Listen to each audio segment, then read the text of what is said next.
Hire act topic వస్తే, ఈ hire act అనేది ఎప్పుడో పాత న్యూస్ అండి. ఇది కొత్త న్యూస్ కాదు. ఎట్లంటే లైబ్రరీలోకి వెళ్ళి పేపర్ తీసుకొచ్చి ఇట్లా ఇట్లా దులిపి ఆ దుమ్మంతా అన్నాక పేపర్ చదివినట్టుంది. ఇది ఏంటంటే ఆల్రెడీ నెలన్నర 2 నెలలు ఎప్పుడు సెప్టెంబర్లో పెట్టిన బిల్ ఇది. అయితే ఏంటంటే October 6 నాడు ఈ సెనేటర్స్ దాన్ని మళ్ళీ కొంచెం మాడిఫై చేసి కొత్తవి యాడ్ చేసి పాతవి తీసి అవి ఇవి చేసేసి షఫిల్ చేసేసి మళ్ళీ పెట్టారు తప్ప అది ఇప్పటి వరకు ఎక్కడ పాస్ కాలేదు.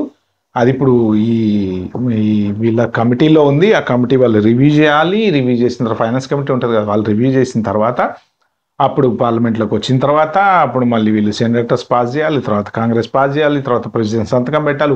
దానికి చరిత్ర చాలా ఉంది. ఎందుకు హైలైట్ అయిందయ్యా అంటే, మన దగ్గర పెద్ద పెద్ద జయరాం రమేష్ అనో లేకపోతే ఇట్లాంటి వాళ్ళు పెద్ద పెద్ద హైలీ ఇంటలెక్చువల్స్ వాళ్ళు సడన్గా వచ్చేసి ఈ బిల్లు గురించి మాట్లాడి దీనివల్ల మన అవుట్ సోర్సింగ్ ఎఫెక్ట్ అవుతుంది, మనకి ఇండియన్స్ ఎంప్లాయీస్ అమెరికా వెళ్ళడం కుదరదు అది ఇదని చెప్పి అనడం వల్ల ఇది హైలైట్ అయింది. యాక్చువల్గా ఇందులో ఉన్న పాయింట్స్ నేను క్విక్గా ఫాస్ట్గా చెప్తా. ఏంటంటే ఇది ఇండియా నుంచి అమెరికా వెళ్ళటానికి అని చెప్పి చాలా మీడియాస్లో చెప్తున్నారు. అమెరికా వెళ్ళే ఎంప్లాయీస్కి ఎఫెక్ట్ అవుతుంది అని. దానికి సంబంధం లేదు. అమెరికా వెళ్ళే H1 చేయించుకొని వెళ్ళే వాళ్ళకి ఈ బిల్లుకి హైర్ యాక్ట్కి అసలు సంబంధం లేదు.